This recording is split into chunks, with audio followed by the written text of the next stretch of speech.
ரிட்டையர்மெண்ட்டுக்கு அப்புறம் பார்த்தீங்கன்னா ஒரு சிலர் தன்னை ரொம்ப பிஸியாக வச்சுப்பாங்க.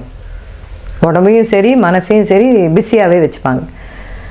ஏதாவது ஒரு புறநகர் பகுதியில் சர்வீஸில் இருக்கும்போது வாங்கி போட்ட இடத்த கொஞ்சம் கட்டிக்கிட்டு அங்கே போய் கொஞ்சம் நிம்மதியாக இருக்கிறவங்களும் உண்டு. அதோடு நிறுத்திக்க மாட்டாங்க. அந்த ஏரியாவில் இருக்கிற எல்லாரோடையும் தன்னை பரிச்சயமாக்கிப்பாங்க. ஒரு நல்லது கிட்டது அந்த ஏரியாவில் எது நடந்தாலும் போய் கலந்துப்பாங்க. அந்த மாதிரி ஒரு பெரியவர் இருந்தார். அவர் ரிட்டையர் ஆன உடனேவே அந்த புது வீட்டுக்கு குடி போயிட்டார்.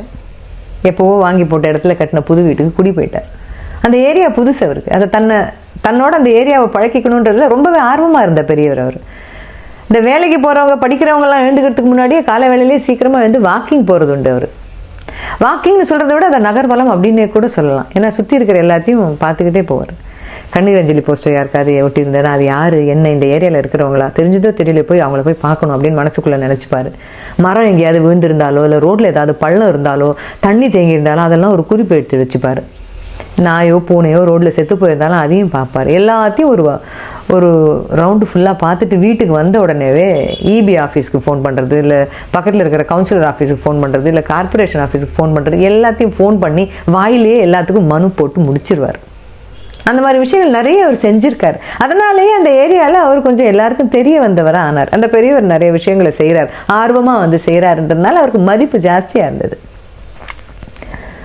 பையன் வெளியூரில் இருக்கிற பையன் எப்போவாது அப்பாவுக்கு ஃபோன் பண்ணும்போது பரவாயில்லையப்பா நீ அங்கே கவுன்சிலர் எலெக்ஷனுக்கு நின்னா நீ ஜெயிச்சிருவ போல இருக்கேப்பா அப்படின்னு சொல்லி கிண்டல் பண்ணும்போது அந்த அப்பா என்ன சொல்லுவார்னா, இந்த ஏரியாவில் நாளைக்கு உன் பிளாட்டில் நீ கட்டிட்டு வரும்போது உனக்கு ஒரு 4 பேரை தெரிய வேண்டாமாப்பா, 4 பேரோட ஒத்து போகிறது தானப்பா அழகு அப்படின்னு அப்பா அப்போ சாதாரணமாக சொல்லி விடுறது உண்டு. இது மட்டும் கிடையாது, இவர் நகர்வலம் போயிட்டு வந்ததோடு இந்த விஷயங்கள் முடிவது கிடையாது. பொழுதுக்கும் அவருக்கு ஏதாவது ஃபோன் வந்துக்கிட்டே இருக்கும்.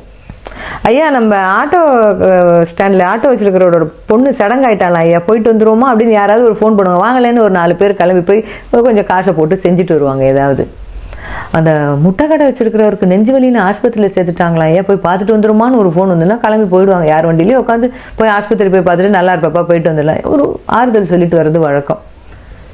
தண்ணி லாரி ஒன்று அடுத்த தெருவுலேருந்து நம்ம தெருக்கு வர வழியில் பஞ்சர் ஆகிடுச்சிங்க, தண்ணியெல்லாம் எடுத்தால் தான் லாரியை நவுத்த முடியுங்கிறாங்க. நம்ம தெருவில் இருக்கிறவங்களாம் ஒரு ஃபோன் பண்ணி வர சொல்லிட்டீங்கன்னாக்கா எல்லார் வீட்லையும் போய் சொல்லணுங்க, தண்ணி எடுத்துட்டாங்கன்னா லாரியை நவுத்த முடியும், உடனே கிளம்பி வெளியில் போயிடுவார். இந்த மாதிரி அவர் ஏதாவது ஒரு வேலையை செஞ்சுக்கிட்டே தான் இருப்பார். துரதிருஷ்டமாக அவருக்கு டக்குன்னு உடம்பு முடியாமல் போச்சு, நகர்வலம் போக முடியல முன்ன மாதிரி. வீட்டோடையே முடங்கி இருந்தார். ஃபோன் நிறைய வர ஆரம்பிச்சது, விஷயங்கள் எல்லாம் சொல்ல ஆரம்பித்தாங்க, தெரிஞ்சுக்கிட்டாரு. ஃபோன் மட்டுமே பேச முடிஞ்சது, நலம் விசாரிப்புகளும் நிறைய இருந்தது. சில பேர் வந்து பார்த்துட்டும் போனாங்க. ரொம்ப முடியாமல் போகும்போது ஃபோனும் பேச முடியல. ஒரு மாதம் 1.5 மாதத்துக்குள்ள உடல் உபாதை ஜாஸ்தியாக போய் அவர் தூக்கத்தில் நெஞ்சு வலியில் இறந்து போயிட்டார்.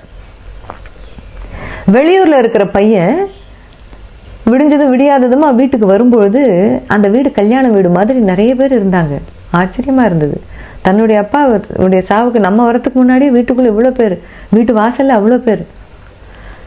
வீட்டுக்கிட்ட வரும்போது தன்னுடைய வீட்டு காம்பவுண்ட் சோரில் கண்ணீர் அஞ்சலி, தன்னுடைய அப்பா இறந்த செய்தியை போட்டு கண்ணீர் அஞ்சலி போஸ்டர் ஒரு பையன் ஒட்டிக்கிட்டு இருக்கான். வீட்டு வாசல்லையே ஒரு இஸ்திரி கடை, தள்ளு வண்டியில் ஒரு இஸ்திரி கடை போட்டிருக்கோம் தெரியுமா, அதில் டார்பாலினை போட்டுட்டு இன்று கடை விடுமுறைன்னு ஒரு ஸ்லேட்டில் எழுதி ஒரு பையன் சொருகிக்கிட்டு இருக்கான். ஷாமியானா யார் போட்டாங்க, சேரெல்லாம் வந்து இறங்கிட்டு இருக்கு.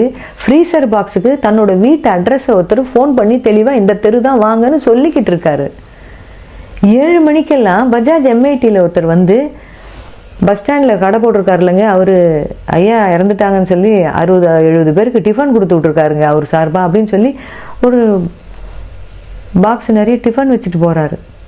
மொனையில் ஸ்டாண்டில் ஆட்டோ ஓட்டுறவர் தன்னோட ஆட்டோவில் குழா வச்ச ஒரு ஜார் நிறைய காஃபியும் பேப்பர் கப்புமாக வச்சு வந்தவங்களுக்கெல்லாம் டீ காஃபி கொடுத்துக்கிட்டு இருக்காரு.